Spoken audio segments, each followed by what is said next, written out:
Let's welcome Dr. Gretchen Jones Torbert to the A Collision with Purpose Project Under the Spotlight. Thank you so much. I'm so glad to have this opportunity to be interviewed by you. This is absolutely amazing. Dr. Torbert, I am pleased to welcome you to the A Collision with Purpose Project Under the Spotlight. I'm looking forward to having an engaging, insightful, and interactive conversation with you about a topic that I believe is one of the most consequential concepts in forming how we function as individuals and ultimately what we perceive as our legacy. So with the Collision with Purpose project, especially with your initiative of doing this, I have had a time to reflect and to think about, well, what is my God-given purpose for even being here, my very essence for existing?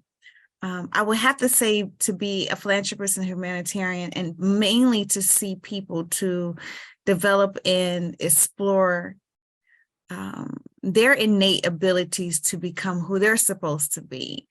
I look to find the strength, the abilities, the leadership skills in others, and then try to ensure that they are having those things on the forefront to move expeditiously through life and leave a legacy for others to follow.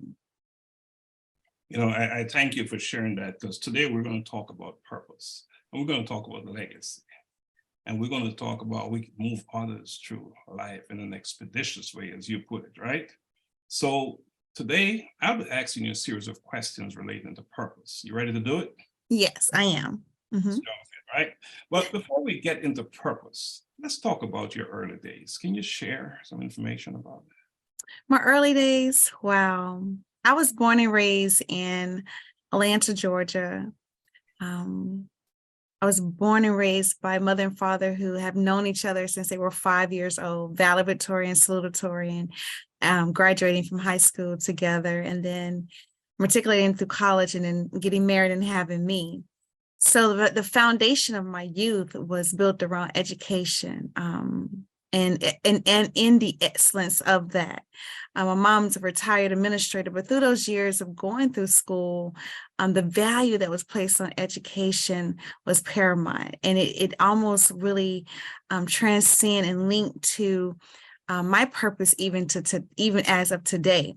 So it was a triad of things. It was education, spirituality with Christianity, and also just giving back to the society the best way possible. So I saw my mother teach consistently, whether it was in school or at home or even in Sunday school. And then I saw her give everything that she had to others, no matter, she would go without. And then finally, I saw that merge within her concept and ideology of how home life should be. And I began to take on those same traits. Now, however, once I got into the field of education, from having it birthed in me at a very young age, she then moved on into leadership and into being an administrator. And then I saw those same skills transcend to be something even greater.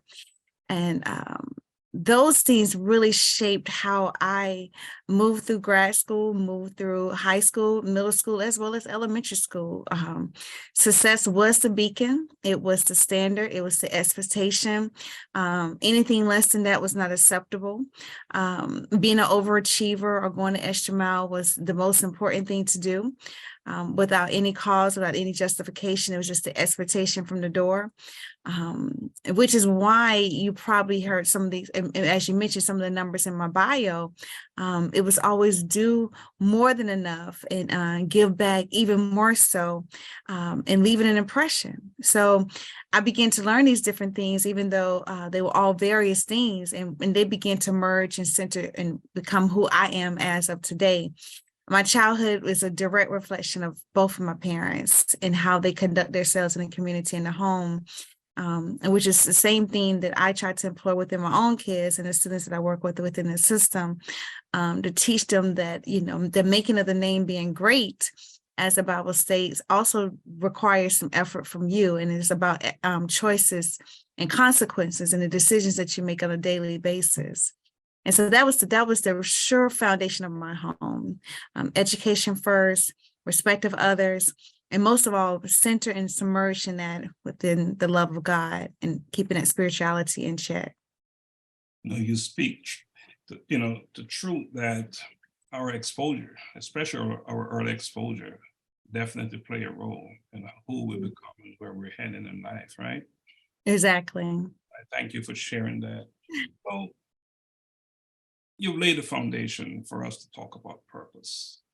Given the consequential implications of knowing and living a purposeful life, I am of the opinion that any discussion about purpose should begin with a definition.